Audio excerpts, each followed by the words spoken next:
지난 시간에 우리 13절, 14절 거기까지 했죠? 자, 이번 시간에는 13절부터 20절까지 함께 읽고 계속해서 나눠보도록 하겠습니다. 다 찾았죠? 네, 함께 읽겠습니다. 시작. 내가 이방인인 너희에게 말하노라. 내가 이방인의 사도인 만큼 내 직분을 영광스럽게 여기노니 이는 혹 내 골육을 아무쪼록 시기하게 하여 그들 중에서 얼마를 구원하려 함이라. 그들을 버리는 것이 세상에 화목이 되거든 받아들이는 것이 죽은 자 가운데서 살아난 것이 아니면 무엇이리요. 제사하는 처음 익은 곡식 가루가 거룩한즉 떡덩이도 그러하고 뿌리가 거룩한즉 가지도 그러하리라. 또한 가지의 얼마가 꺾이었는데 돌 감람나무인 내가 그들 중에 접붙임이 되어 참 감람나무 뿌리의 진액을 함께 받는 자가 되었은즉 그 가지들을 향하여 자랑하지 말라. 자랑할지라도 내가 뿌리를 보존하는 것이 아니요 뿌리가 너를 보존하는 것이니라. 거기까지만 할게요. 18절까지. 자, 이제 바울이 이스라엘 자기 민족, 이스라엘 백성들을 향해서 얘기를 하고 있는 거죠. 뭐라고 얘기하고 있어요? 너희들이 예수 그리스도를 믿지 않았습니다. 예수님은 하나님이시죠. 하나님께서 이 땅에 오셔서 믿음의 도리에 대해서 가르쳐주면서 가르치면서 이렇게 믿는 것이 참으로 너희들에게 복이 있고 영원한 생명이 있다. 이렇게 말씀을 주셨습니다. 그런데 어때요? 그 사람들이 믿지 않을 뿐만 아니라 예수님한테 구했던 것은 뭐예요? 예수님께서 베풀어 주시는 기적, 이적, 표적 이런 것들은 보니까 너무 좋아. 너무 멋있어. 진짜 하나님 같아. 보는 순간에는 진짜 그런 것 같아. 그런데 잠시 지나버리면 그 모든 것들을 다 잊어버리고 예수님한테 자기들이 원하는 그것들을 요구하는 거예요. 자기들이 원하는 것이 뭐였어요? 잘 먹고 잘 살고. 그 당시 로마 시대 식민지에 있었기 때문에 로마 사람들을, 로마 군대들을 물리치고 국가를 독립시키고 하는데, 말하자면 독립군 대장으로서 예수님을 생각하고 예수님을 따라다니면서 예수님이야말로 우리나라를 구해주실 분이구나 이렇게 생각을 했어요. 예수님을 몇 년 동안 따라다녀 봤는데 어때요? 예수님께서 나라를 구하시겠다고 그래요? 그런 말씀을 안 하세요. 전혀. 그래서 어떻게 하세요? 무엇을 구하라고 그래요? 하늘에 계신 하나님, 하나님의 나라를 이 땅에서 내가 만들려고 왔노라 이렇게만 말씀을 하시는 거예요. 그러면서 나는 그런 것들, 이 세상의 일들을 하러 온 그러한 분이 아니다 라고 알려주세요. 하지만 이 세상 사람들을 하나님께서는 만드셨기 때문에 세상 사람들 자체를 굉장히 사랑하시는 분이에요. 그래서 이 땅에 오셔가지고 그 예수님께서 하나님을 대신해서 오신 그러한 하나님이시기 때문에 그분께서 어떻게 하셨습니까? 병든 자를 고쳐주지 않습니까? 가난한 자를 부유하게 해주시지 않습니까? 억눌리는 자를 일어서게 해주시고 억눌리는 자를 도와주시고 고아와 과부를 도와주라고 하시고 그렇게 도와줘야 되는 것이 너희들 하나님의 백성들의 해야 할 마땅한 일이다. 그렇지 않으면 너희들은 하나님의 백성이 아니다. 이런 식으로 계속해서 사람들한테 설교하시고 알려주십니다. 그렇게 하다 보니까 이 사람들이 이 자기들이 생각하는 예수님이 아니란 말이야. 이 로마 군들을 없애버리고 나라를 다시 찾고 할 수 있도록 해주셔야 되는데 가만히 보니까 예수님께서 그러시고도 남으실 분이라고 생각을 했어요. 왜요? 빵 5개, 떡 2개를 가지고 뭘 만드셨어요? 15,000명, 2만 명이나 되는 사람을 하늘에 그걸 우러러 축복하시고 그것을 떼어서 2만 명이나 되는 사람 다 나눠줬잖아요. 없는 것을 있는 것으로 부르셔서 만드셔서 없는데 어떻게 만들어져요? 사람이 할 수 있는 일이에요? 사람이 할 수 없는 일이죠. 그 많은 사람들 다 먹이고도 배불리 먹고도 남은 광주리가 12광주리나 됐다. 라고 말씀하고 계세요. 그러니까 사람들이 막 환호하는 거죠. 야, 저 정도 능력이면 저 로마 군인, 저 로마 쳐부르는 거는 그건 뭐 식은 죽 먹기다. 이렇게 생각합니다. 근데 예수님의 포인트는 그게 아니잖아요. 하나님께서 사람을 만드신 목적을 말씀하시면서 사람들은 하나님을 찬양하고 하나님을 예배하고 진정으로 내 마음속에 어때요? 하나님을 받아들일 적에 진정한 평화가 있고 진정한 승리가 있고 그걸 통해서 하나님께서 모든 것들을 이루어 주실 것이다. 먼저 너희들이 하나님의 자녀가 되라. 하나님의 백성이 되어야 된다. 라고 했는데 그런 말을 듣지 않습니다. 그러면서 나중에는 어떻게 해요? 자기의 말을 듣지 않으니까는 예수님을 하나님을 모욕하는 자다.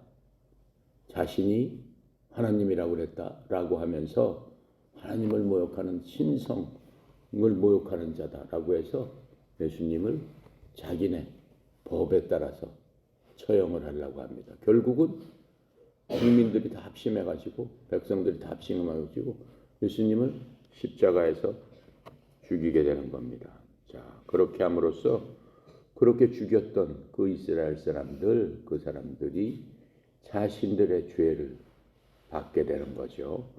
바로 그렇게 받게 됨으로써 예수님께서 이 땅에 오셔가지고 하나님께서 이 땅에다가 자신의 백성으로 만들어주신 바로 이스라엘 사람들이 하나님의 백성으로서의 일을 못하지 않습니까? 하나님께서 주신 축복을 스스로 걷어차버렸지 않습니까? 그 축복이 누구한테로 가는 거예요? 다른 민족들한테 가는 거예요. 다른 민족들은 누구예요? 여러분과 나처럼 이스라엘 사람들이 아닌 다른 나라 사람들을 향해서 하나님을 알려주기 시작하는 겁니다. 그 전까지는 다른 나라 사람들은 하나님을 제대로 알지 못했습니다. 그렇게 하면서 지금 그래서 13절에 바울이 그렇게 하는 거예요. 내가 이방인인 너희에게 말하노라. 바울을 통해서 예수님께서 너 이제 더 이상 이스라엘 사람들한테 복음을 전하지 말고 이 좋은 소식, 복된 소식, 복을 누구한테 전해라? 다른 나라 사람들, 하나님을 모르는 사람들한테 쫓아다니면서 복 받는 비결을 알려줘라 해서 복을 주시기 시작하는 겁니다. 그러면서 나는 이방인들을 위한 하나님께서 세우신 사도다. 예수님 제자 중에 대부분이 유대인 사람들입니다. 거의 유대인 사람들입니다. 그런데 그 중에서도 나는 특별히 다른 나라에 가서 하나님의 말씀을 전하라고 하나님께서 나에게 직분을 주셨다. 근데 그 직분이 정말 나는 감사하고 기쁘다. 이렇게 지금 13절에서 얘기했죠. 그러면서 내가 이렇게 우리 민족이 아니고 다른 민족들에게 우리 민족이 받을 복을 전해주게 되는 것은 아무쪼록 우리 이스라엘 사람들, 나와 같은 민족들이 내가 다른 사람들한테 전해줌으로 말미암아 그들이 마음속에 시기를 해서 왜 우리의 복을 저 사람들한테 줍니까? 하고 시기하는 마음이 생겨서 그들 중에서 하나님을 믿어야 되겠구나. 예수님께서 말씀하시는 것을 내가 제대로 믿어야 되겠구나. 다른 사람들한테 그 복을 가기 전에 내가 먼저 받아야 되겠구나 라고 생각하는 마음을 어떻게 해요? 들게 해서 그들로 하여금 구원을 하게 하려 함이라. 이렇게 지금 얘기를 하고 있습니다. 지금 14절에서 자, 바울은 이방인들한테 가라고 했는데 바울을 이방인한테 가라고 한 게 누구예요? 예수님께서 가라고 하신 거죠. 예수님께서 이방인한테 가서 내 말을 전해라 그랬어요. 어디서 그런 얘기가 나오냐면은 사도행전 9장 15절에 보니까 예수님께서 바울에게 이르시되 내 길로 가라. 너는 이방인들과 왕들과 이스라엘 자손 앞에 내 이름을 전하기 위해서 내가 택한 그릇이다. 이렇게 말씀해 주셨어요. 내가 택한 그릇이다. 뭐예요? 그릇은 뭐예요? 여러분 부엌에 가면 그릇이 많이 있죠. 밥을 담는 그릇, 국을 담는 그릇, 반찬을 담는 그릇, 그릇이 많이 있어요. 그 그릇은 하나하나 용도가 있다라고 그랬어요. 하나님께서 우리를 만들어 주실 땐 뭘로 만들어 주셨다? 그릇으로 만들어 주셨다. 무슨 뜻이에요? 우리에게도 하나하나 용도가 있다라고 하는 거예요. 하나님께서 무엇으로 써야 되겠고, 여러분 중에 누구는 뭘로 써야 되겠고, 너는 뭘로 써야 되겠고, 너는 뭘로 써야 되겠고, 그러한 용도로 다 만들어 주셨다라고 하는 거예요. 용도 없이 만든 사람은 없다라고 하는 겁니다. 그런데 우리가 알아야 될 거는 뭐예요? 과연 나는 무슨 용도로 만들어졌을까라고 하는 것들을 알아야 되겠죠. 그 우리가 기도해야 될 게 뭐겠어요? 기도해야 할 게 하나가, 하나님, 제가 무슨 일을 하기를 원하십니까? 라고 항상 기도를 해야 되는 거예요. 그러면 여러분 마음속에 성령님께서 너는 무슨 일을 해라 이렇게 알려주세요. 너는 친구들한테 내 얘기를 전해라. 너는 친구들한테 교회 같이 데리고 가라. 너는 친구들이 슬프고 어려울 때 그 친구들을 위로해 주라. 그러한 마음을 여러분 속에 주시는 거예요. 그 마음 속에 여러분한테 그렇게 간구했을 적에 주시는 거는 누가 주신다고 그랬어요? 여러분 속에 계시는 하나님의 음성, 하나님의 영, 성령님께서 여러분한테 알려주시는 거예요. 그럼 그 말씀에 순종하는 사람들, 그 말씀대로 따라서 행하는 사람들, 그것이 하나님께 쓰임받는 그릇이다라고 지금 말씀하고 있는 겁니다. 여러분 다 그릇이 되겠죠? 그래요. 하나님께서 축복하는 그 그릇으로서 사는 것이 가장 사람들에게는 기쁨입니다. 여러분들이 그것을 했을 적에 혹시 맨 처음에는 귀찮고 힘들다 이렇게 생각할지 모르지만 한번 그것을 행해 보세요. 내 마음속에 간절한 소원을 하나님께서 주시는데 그건 누가 주는 거다? 내 소원이 아니다라고 했어요. 네 속에서 소원을 주시고 내가 그 일을 하게 하시는 분은 바로 누구다? 하나님이시다. 그러니까 여러분이 그 일을 할 적에 누가 하는 거예요? 하나님께서 여러분을 통해서 하나님께서 하시는 거예요. 그러니까 여러분이 위대하게 되는 거예요. 그것을 성육신하는 사역이다. 즉 여러분을 통해서 하나님께서 일하신다. 어저께 내가 그 시무식에서 얘기했죠. 요한과 베드로가 어떻다라고 그랬어요. 성전 앞에 누워있는 40년 된 병자를 보고 마음속에 소원이 생겼다고 그랬어요. 무슨 소원이 생겼어? 갑자기 마음속에 소원이 생긴 거야. 저 사람을 불쌍하게 여기면서 40년 동안이나 그 자리에 누워서 일어설 수가 없으니까 구걸해서 동냥해서 먹고 사는 사람이니까 지금으로 얘기하면 거지죠. 몸을 쓸 수 없는 거지가 누워가지고 한 푼 주세요, 한 푼 주세요. 그거 갖고 먹고 사는 사람이란 말이야. 그 사람 봤을 적에 베드로하고 요한 사이에 마음속에 소원이 생겼어. 그 소원을 누가 주셨다는 거예요? 베드로하고 요한 자신이 아니란 말이에요. 하나님께서 베드로하고 요한한테 소원을 주셨단 말이죠. 그렇죠? 소원을 주시면서 요한과 베드로를 시킨 거예요. 무슨 일을 시켰어요? 말을 하도록 시켰어요. 무슨 말을 했습니까? 그 사람을 쳐다보면서 베드로하고 요한은 불쌍한 마음 자체는 베드로 요한이 갖고 있어요. 저 사람 참 불쌍하네. 내가 좀 뭔가 도와줬으면 좋겠다 하는 마음 자체는 베드로 요한이 갖게 된 거예요. 어떻게 갖게 됐어요? 예수님의 제자이기 때문에, 예수님을 보면서 예수님한테 배웠기 때문에 그 마음이 스스로 본인이 생겼어요. 근데 그렇게 생긴 베드로하고 요한 속에 하나님께서 베드로하고 요한 마음 속에 소원을 불러 넣어 주셨다라고 하는 거예요. 무슨 소원이야? 저 사람을 도와줘야 되겠다 하는 소원을 불러 넣어 주셨어요. 그 불러를 넣어 주셨을 적에 베드로하고 요한이 그 사람을 쳐다봅니다. 쳐다보니까 그 거지들은 어때요? 자기를 따뜻하게 쳐다보는 사람만 보면 어때요? 한 푼 줍세요 하고 더 막 달려들잖아요. 왜요? 모든 사람이 냉랭하게 지나갑니다. 길거리에 있는 거지들 보세요. 대부분 99.9%는 그냥 싹 지나갑니다. 못 본 채 해버립니다. 어떤 한 사람 그 마음속에 그 사람을 가난하게 여기고 불쌍하게 여기는 그 마음을 통해서 하나님께서는 그 사람을 쓰는 거예요. 그런 마음을 가진 사람을 쓰는 거예요. 그래서 불쌍하고 가난하게 여기는 그 베드로하고 요한의 마음 속에 하나님께서 소원을 불러 넣어 주셨어요. 저 사람을 도와줘야 되겠다. 그 마음이 생기니까 베드로하고 요한이 자신도 모르게 담대하게 얘기를 합니다. 베드로가 요한이 무슨 능력이 있어요? 그냥 하나님의 제자일 뿐이지. 뭐 돈도 없고 아무것도 없는 사람이에요. 무슨 능력이 있어요? 그런데 담대하게 얘기합니다. 뭐라고 얘기해요? 내 가진 것은 아무것도 없지만, 나는 가진 게 아무것도 없지만 내가 갖고 있는 그것을 너에게 나눠주겠다. 내가 갖고 있는 게 뭐예요? 바로 하나님의 마음이란 말이죠. 하나님께서 베드로하고 요한을 통해서 일하는 바로 그것이란 말이죠. 그것을 통해서 너한테 얘기하는데, 내가 아니고 나사렛 예수 이름으로 일어나 걸어라 그러면서 그 사람을 잡아 당겼을 적에 40년 동안 누워가지고 그냥 나면서부터 불구자였기 때문에 누워가지고 40년 동안을 거지로서 살은 그 사람이 느닷없이 발목과 발에 힘이 팍 생기면서 잡아 당기는 순간 한 번도 일어나 보지 못한 사람이 일어났다라고 하는 겁니다. 일어나 걸어라 라고 얘기하는 게 누구냐라고 하는 거예요. 베드로 자신이 아니다라고 하는 거예요. 하나님께서 베드로를 통해서 일어나 걸어라 라고 하면서 당길 수 있는 그것을 하나님께서 하셨다라고 하는 거예요. 베드로를 통해서 누가 했다? 하나님이 하시는 일을 하셨다. 여러분이 그 일을 해야 된다라고 하는 겁니다. 왜요?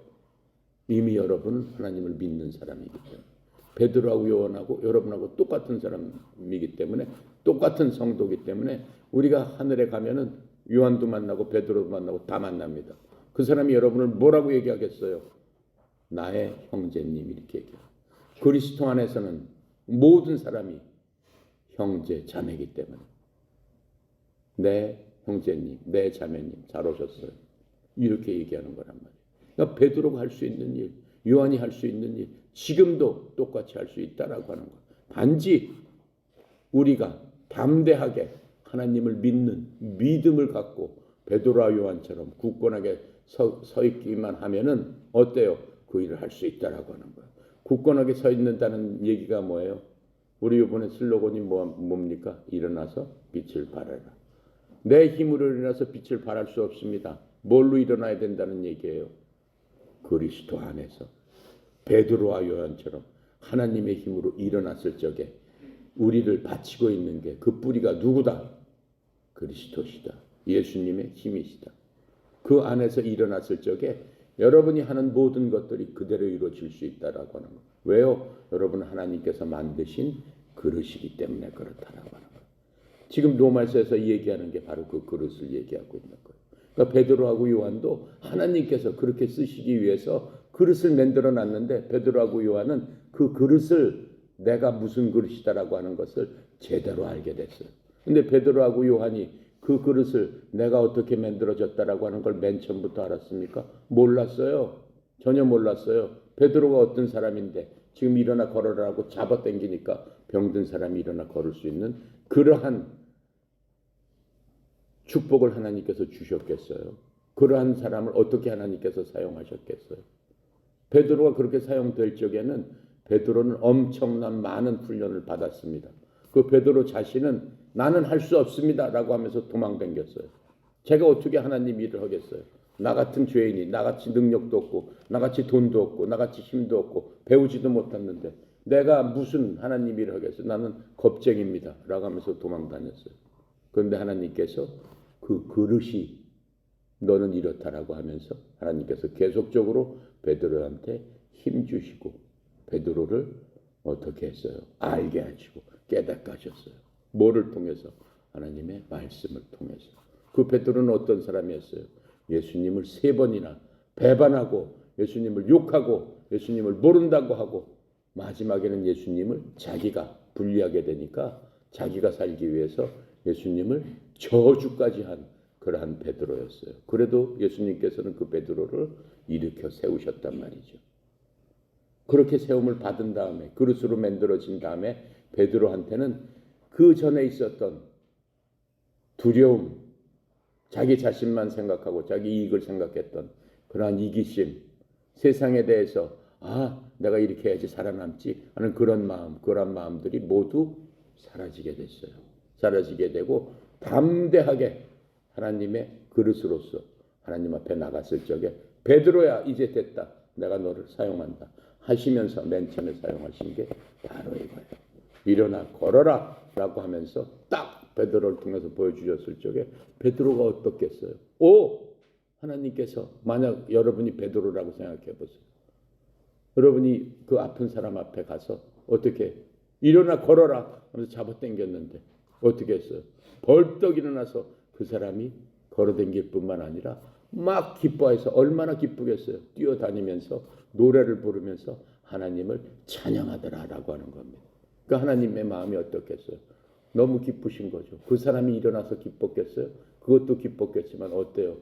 베드로가 이제는 벌떡 일어나서 하나님의 그런 통로로서 그릇으로서 사용받게 되니까 얼마나 기쁘겠습니까? 그렇죠? 그래서 우리는 겸손하게 하나님을 바라보고 하나님을 의지하고 하나님한테 나가서 주여 내가 무엇을 하길 원하십니까? 라고 하는 것들을 항상 마음속에 생각하면은 여러분 마음속에 그리스도의 마음이 항상 있게만 되면은 어때요? 여러분을 사용하기 시작한다라고 하는 거예요. 그럼 나나 여러분이나 하나님 앞에 쓰이는 그릇으로서 시작하게 되는 거예요. 그게 빛을 발하는 겁니다. 아시겠습니까?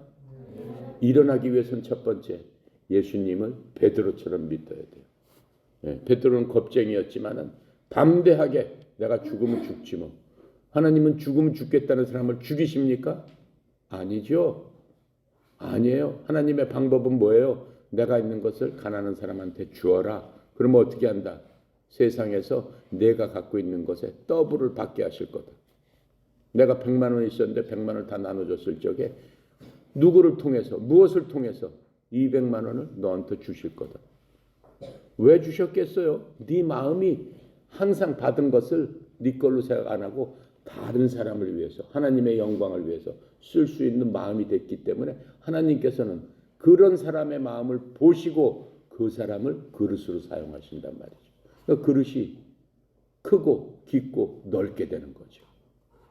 여러분과 나도 그런 쓰임을 받는 그런 사람이 됐으면 좋겠습니다. 15절 보니까는 이렇게 나와 있죠.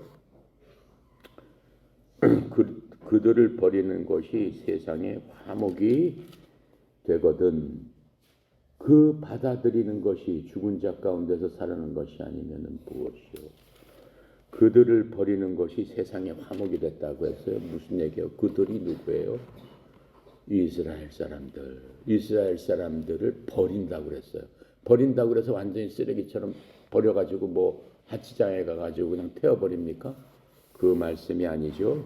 그들을 버린다라고 하는 것은 그들을 잠시 하나님께서 어떻게 해요? 내버려 두신다라고 하는 거예요. 내버려 두시고 누구한테로 가신다라고 하는 거예요. 하나님을 모르는 그러한 사람들한테 가서 하나님께서 다른 사람들, 즉 이 성경에 말하는 이방인들, 그 이방인들의 상태가 어땠습니까? 이방인들의 상태는 죽은 자들이었어요. 하나님을 모르는 것은 죽은 거라고 그랬어요. 예. 그 죽은 자들을 깨운다라고 하는 거예요. 알려준다라고 하는 거예요. 하나님은 어떤 분이고 하나님을 믿어야 된다라고 하는 것을 알리신다라고 하는 겁니다. 그래서 그들이 예수님을 믿고 구원을 받아들임으로 말해서 어떻게 되는 거예요? 죽은 자 가운데서 살아나는 것이 아니면 무엇이냐 이렇게 말씀하고 있잖아요. 여러분과 나도 죽은 자 가운데서 살아났던 겁니다. 예수님을 모르면은 죽은 거예요. 죽은 자가 되는 거예요. 결국 죽어가지고 어떻게 가는 거예요? 지옥에 갈 수밖에 없는 거죠. 그런데 이제는 이 복음이 예전에는 이방인들한테는 전혀 해당이 없었지만은 그들이 버려짐으로 말미암아 그 복음이 우리들한테 온 거죠. 그래서 우리가 죽은 자 가운데서 살아나게 된 것이다라고 지금 이렇게 말씀을 해주고 있는 것을 우리가 볼 수 있습니다. 자, 지금 이 15절은 12절에서 넘어졌다라는 얘기가 또 나오고 있어요. 12절에 우리가 배운 게 이스라엘 사람들이 넘어졌다라고 그랬어요. 12절 보니까 이렇게 나왔죠. 이스라엘 사람들의 넘어짐이 세상의 풍성함이 되며 이스라엘 사람의 실패가 이방인의 풍성함이 되거든 하물며 그들의 풍성함이요. 이렇게 얘기하고 있어요. 이스라엘 사람들이 넘어졌는데 이스라엘 사람 아닌 다른 사람들이 풍성하게 됐다라고 얘기하는 거예요. 그렇죠? 지금 우리가 그렇게 풍성하게 됐잖아요. 예수를 믿는 사람들이 이스라엘 사람들보다 사실은 더 많잖아요. 진짜로 예수님의 고향인 이스라엘 가면 어때요? 1%도 믿지 않아요. 저 이스라엘 사람들은 예수님을. 우리만 믿고 있는 거죠. 전 세계로 따지면은 이스라엘 사람들이 믿는 거는 0.000 몇 %에 지나지 않는단 말이죠. 그러니까 얼마나 지금 이게 풍성해졌습니까? 지금 그 말씀을 하고 있는 겁니다. 자, 그래서 하지만 하나님께서는 뭐예요? 그 이스라엘 사람들을 그냥 버린다는 거예요? 버리시지 않죠. 그 이스라엘 사람들은 애당초에 하나님께서 선택받은 민족이다 이렇게 말씀하셨습니다. 그들을 받아들일 때가 있다라고 말씀하세요. 예수님께서 이스라엘 사람들을 어떻게 해요? 이스라엘 사람들이 넘어졌을 적에 예수님께서 그 이스라엘 사람들을 보면서 예수님께서 이 땅에서 3번을 우셨어요. 인간처럼 하나님이신데 3번 우셨는데 그 중에 한 번이 이스라엘 사람들의 그 넘어지고 버려지는 것을 아셨으니까 그 이스라엘 사람들을 보면서 우셨어요.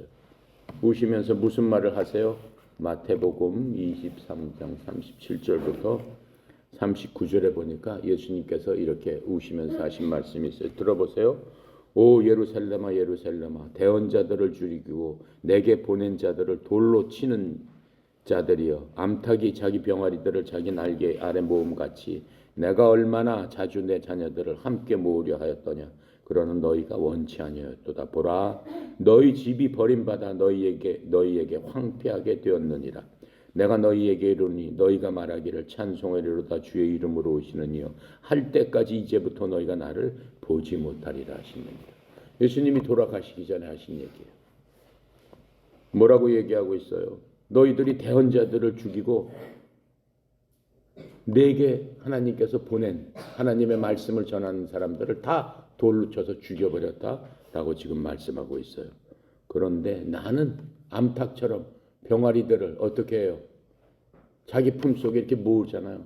시골에 가면 암탉 있어요. 꼬꼬꼬꼬 하면서 댕깁니다. 근데 암탉이 병아리를 언제 모아요?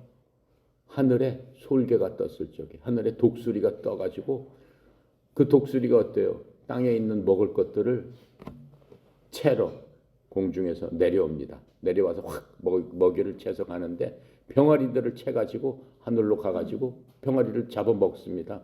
그러니까 암탉이 이렇게 보니까는 자기 새끼들을 독수리가 채갈 것 같으니까 꼬꼬꼬꼬 해가지고 병아리들을 다 부릅니다. 병아리가 자기 새끼들이 그러면 엄마 품 안에 이렇게 다 몰려와요. 그러면 독수리가 못 보게 자기 날개 밑에 그 병아리들을 품어주는 거예요. 지금 그 말씀을 하시는 거예요. 내가 그렇게 하기 위해서 이 땅에 와가지고 너희들한테 얼마나 얘기했더니 말을 들어야 안 들어요? 오히려 안 듣고 예수님을 죽이는 바로 그런 일이 있는 겁니다.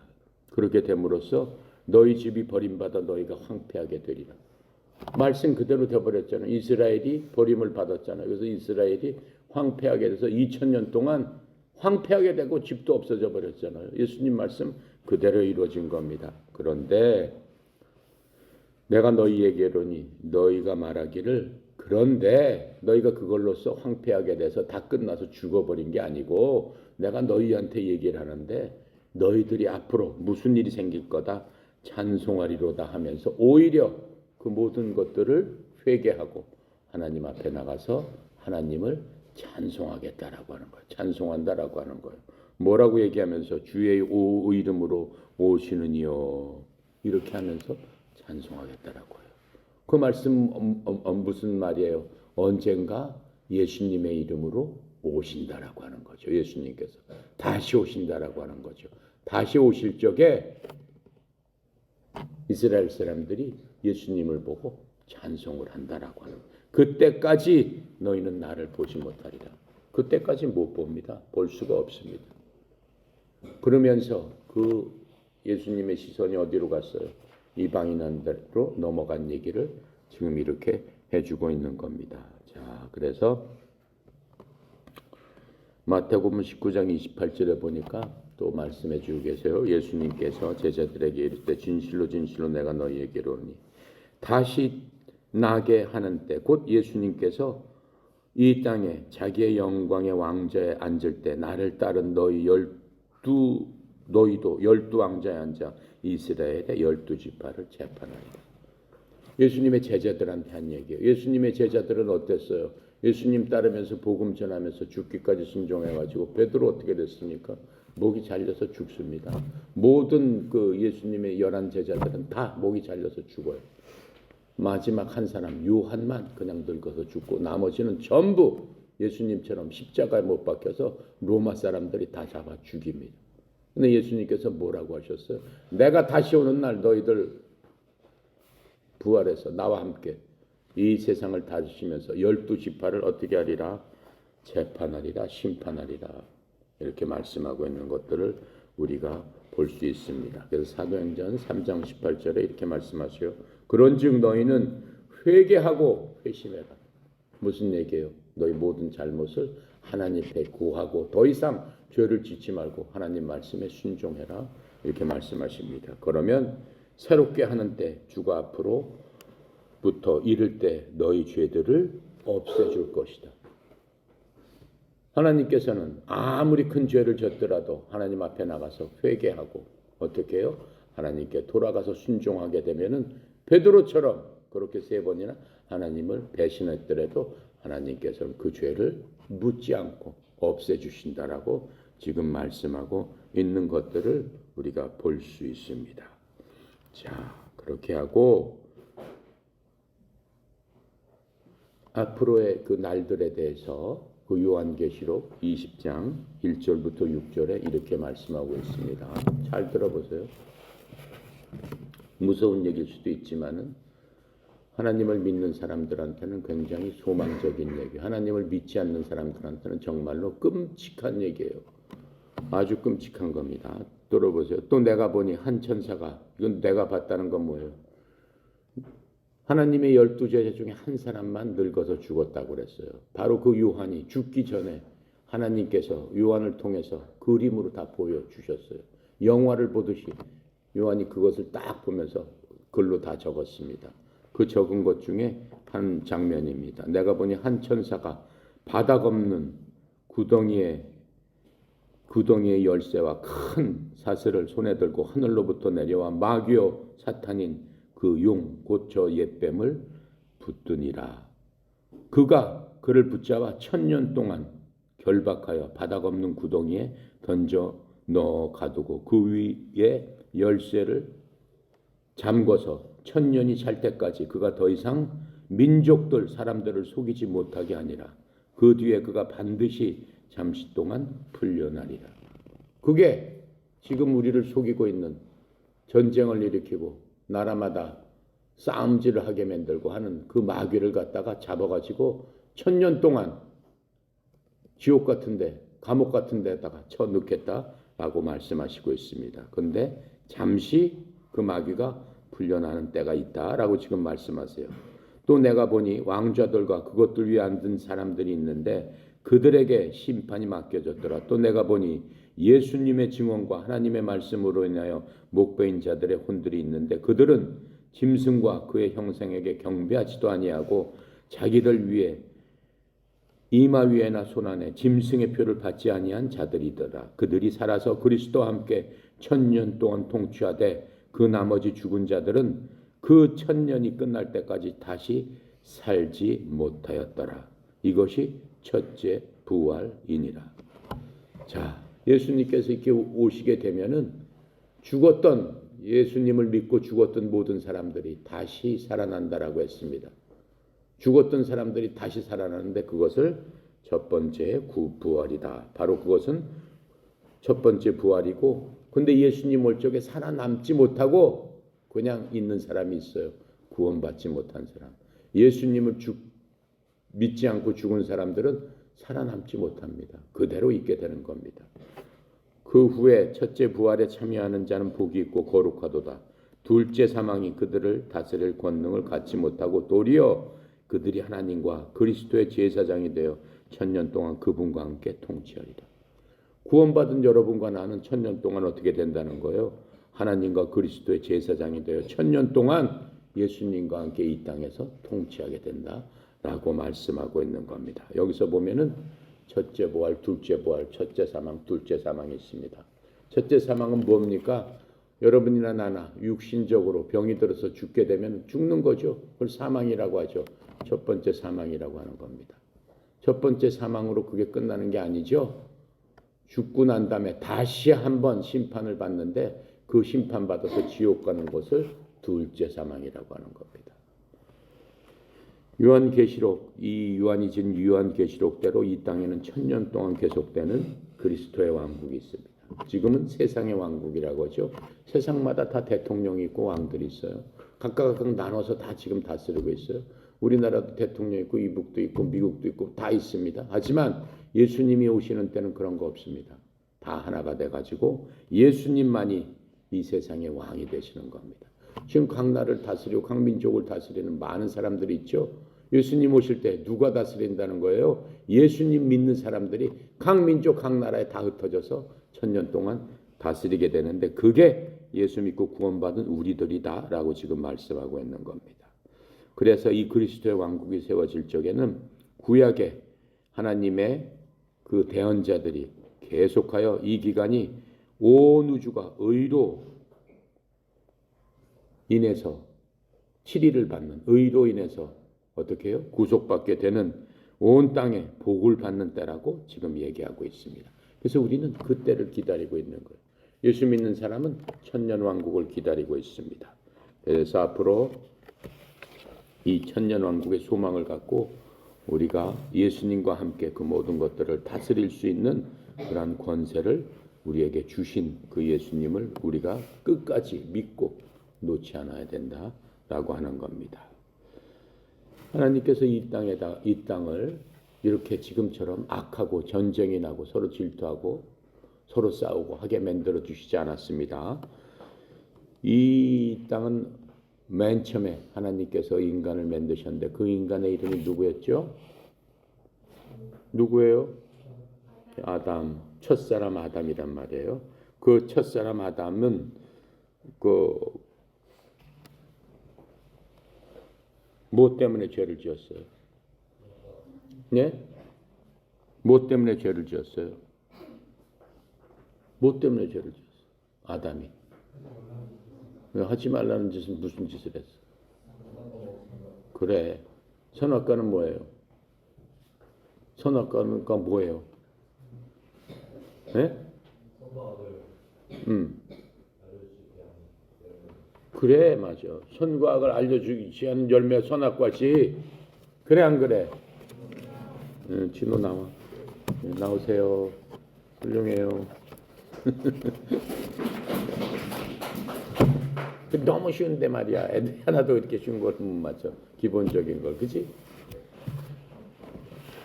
선과 악을 알려주는 열매요.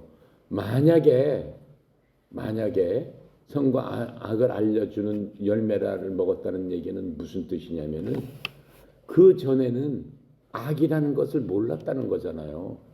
그렇죠?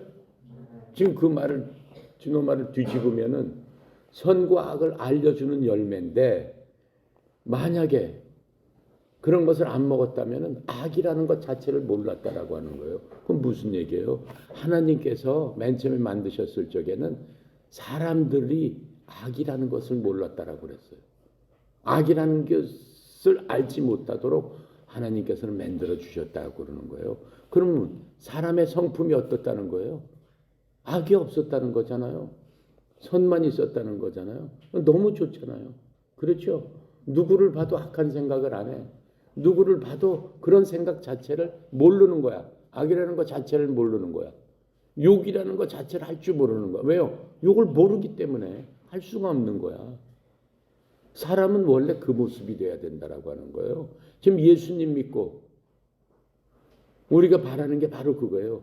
예수님 믿고 다시 태어났다. 바로 그 상황으로 다시 태어났다라고 하는 거예요. 하나님께서 만들어 주신 처음의 아담처럼 죄를 짓지 않은 아담처럼 선악과를 먹기 전에 아담처럼 우리를 만들어 주셨다라고 하는 거죠. 그러니까 여러분이나 나는 악을 사실은 몰라야 돼요. 악을. 욕을 할지 몰라야 돼요. 욕이라는 것 자체를 내 마음속에서는 없어야 되는 거예요. 자, 그렇게 했는데 어떻게 해요? 결국은 선악과를 먹어서 에덴 동상에 하나님의 왕국을 만드시려고 그랬는데 그 깨져버렸잖아요. 깨져버리니까 하나님께서 야, 너는 도저히 나하고 있을 수 없다. 그냥 세상으로 나가라. 라고 해서 에덴 동산에서 쫓겨나 버리죠. 근데 에덴 동산에 살고 있으면 어때요? 죽음이라는 것 자체가 없다고 그랬어요. 영원히 산다라고 그랬어요. 죽을 수가 없다라고 그랬어요. 왜요? 악한 것이었기 때문에. 선악과를 먹기 전이기 때문에. 그렇다면 죽음은 무엇 때문에 생기는 것이라고 그랬어요? 악한 것 때문에 생긴다고 그랬어요. 즉, 죄 때문에 죽음이 온다라고 그랬어요. 죽음으로 이르게 하는 것은 바로 우리 속에 있는 죄 때문이다라고 지금 얘기하는 겁니다. 근데 예수님께서 이 땅에 오셔가지고 바로 그 죄를 없애주셨다라고 하는 거죠. 없애주시고 그 죄가 없는 그러한 죄가 없게 되면은 마음속이 어때요? 첫 번째 일어나는 게 평안이에요. 편안해요. 죄가 없으면 무조건 편안해요. 마음이 불편하다라고 하는 건 뭔가 내 속에 죄가 있다라고 하는 거예요. 뭔가 꺼림칙한 것이 있다라고 하는 거예요. 꺼림칙하다는 게 뭐예요? 뭔가 잘못됐다라고 하는 거예요. 그것을 하나님은 죄라고 하시는 겁니다. 그래서 예수님께서 이제 다시 오셔서 이 땅을 통치하시게 되면 그때로 다시 이루어진다라고 말씀하고 있는 겁니다. 자, 그리고 16절에 볼게요. 16절에 보니까 제사하는 처음 익은 곡식가루가 거룩한 즉 떡덩이도 그리하고 뿌리가 거룩한 즉 가지도 그리하니라. 이런 이 말씀을 왜 하셨냐면은 지금 우리 성경책에는 계속 떡덩이라고 써 있는데 이스라엘 사람들은 떡을 먹지 않습니다. 우리나라만 떡을 먹습니다. 외국 가면 떡 없습니다. 떡 먹는 나라는 뭐 몇 나라 안 돼요. 예, 우리나라를 통해서 뭐 중국 뭐 하고 뭐 몇 나라 안 돼요. 그럼 그 나라 사람들은 뭘 먹습니까? 빵을 먹죠, 주로. 밀가루 빵. 그러니까 성경책에 떡 하면 그건 다 빵으로 바꿔야 되는 게 맞습니다. 그래서 첫 열매가 거룩하면 덩어리도 거룩하고 뿌리가 거룩하면 가지들도 그리하니라. 뜬금없이 이 얘기를 왜 썼냐면은 민수기 15장 17절 27절에 나오는 말씀을 바울이 그대로 가져다 쓴 얘기입니다. 뭐라고 얘기했냐면 주께서 모세에게 말씀하여 이르시되 이스라엘 자손에게 말하고 그들에게 이르라 내가 데려가는 땅에 너희가 들어가거든. 가나안 땅으로 데려가는 거죠. 지금 이스라엘을 데리고 모세가 사막을 지나가면서 모세한테 이렇게 얘기를 해주는 거예요. 네가 저 가나안 땅 내가 가는 곳에 가거든 이렇게 해라. 그 땅에 빵을 먹을 때 주께 거제 햄물을 드릴지니 곧 너희 빵 반죽의 처음 것으로 만든 납작한 빵을 거제 햄물로 드리되 너희가 타작 마당에 거제 햄물을 들어올리는 것 같이 그것을 들어올릴지니라. 너희는 너희 빵 반죽의 처음 것에서 너희 대대로 주께 거제 햄물을 드릴지니라. 이렇게 얘기하고 있어요. 그 왜 그렇게 하라고 그랬어요? 거제 햄물이라는 게 뭐냐면 손으로 높이 들여서 하나님께 드리는 거예요. 그 땅에 내가 거기 정해놓은 땅에 거기 가면 너희들이 농사를 져서 곡식이 풍성하게 되던 그 곡식을 갖고 빵을 만들어 가지고 나한테 먼저 드려라. 이렇게 말씀하시는 거예요. 왜 그랬을까요? 왜냐하면 하나님께서 처음 익은 그 곡식가루로 빵을 만들어서 거제 햄물을 드리도록 했는데 이 빵 반죽에 처음 만드는 그 납작한 그 빵으로 거제 햄물을 드렸는데 그것이 바로 거룩하게 해주신다는 거예요. 너희들이 이 빵을 먹는 너희 민족 자체를 내가 거룩하게 해주겠다라고 말씀하시는 거예요. 하나님께서 말씀하시는 것은 그 이스라엘 빵은 무슨 빵이었냐면은 빵 만들 적에 빵이 부풀어 오르는 걸 뭐라 그러죠? 부풀어 오르게 하는 게 뭐야? 빵 만들 적에 부풀어 오잖아. 밀가루만 그런 거 반죽해가지고 이렇게 빵을 만들면 부풀어 오지 않습니다. 절대로. 부풀어 오르는 걸 효모라고 그래요. 이스트를 넣어가지고 빵을 갖다 이렇게 밀가루가 반죽 같이 하면은 빵이 납작한 게 부풀어 오르게 돼 있어요. 근데 이스라엘 사람들한테는 하나님께서 절대 이스트를 넣지 말아라 그래요. 이스라엘 가면 아직도 그 빵이 부풀은 빵이 없습니다. 그냥 납작해요. 그 부풀지 않은 빵을 어디서 여러분이 볼 수 있냐면 호떡 있죠, 호떡. 호떡은 안 부풀어 오르잖아. 그렇죠? 밀가루 자체를 그냥 구운 거예요. 이스라엘 가면 딱 그거예요. 근데 호떡에는 설탕 넣지만 이스라엘 사람들 아무것도 안 넣어요. 그냥 납작한 그 빵을 구워서 불에 구워서 그걸 먹는 거예요. 하나님께서는 그렇게 하라고 그랬어요. 왜 이스트를 넣지 말라고 그럴까요? 상징적으로 이스트는 죄악이다라고 생각하는 거예요. 효모는. 그러니까는 순수한 그냥 하나님께서 축복하신 그 가루 자체를 열매 자체를 축복했으니까 그 열매로 만든 그 빵 덩어리도 거룩하다라고 말씀하고 지금 있는 겁니다. 그래서 지금 이 얘기를 인용에다 쓴 겁니다. 그러니까 모든 그 빵의 그 덩어리가 하나님께 속해 있다라고 하는 거예요. 그러니까 하나님께서 축복해 주신 열매다라고 하는 겁니다. 그래서 하나님께서 지금 이 말씀을 하고 있는 것들을 알 수 있습니다. 자, 기본적인 하나님의 생각은 한 부분을 이렇게 받아들였을 적에, 빵 하나를 받아들였을 적에 모든 것들을 영화롭게 해주신다라고 하는 것들을 상징적으로 지금 이렇게 설명해 주고 있는 것들을 볼 수 있습니다. 이해가 갑니까? 네, 오늘 여기까지 하고 마치겠습니다.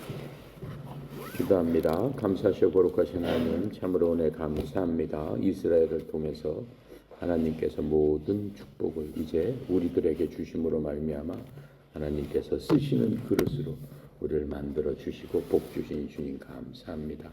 주님 주신 복으로 저희들이 삶 속에서 오직 하나님 바라보고 의지하고 하나님을 영화롭게 하는 그러한 귀한 하나님의 자녀되도록 주님 축복하여 주시옵소서. 특별히 동계훈련 중입니다.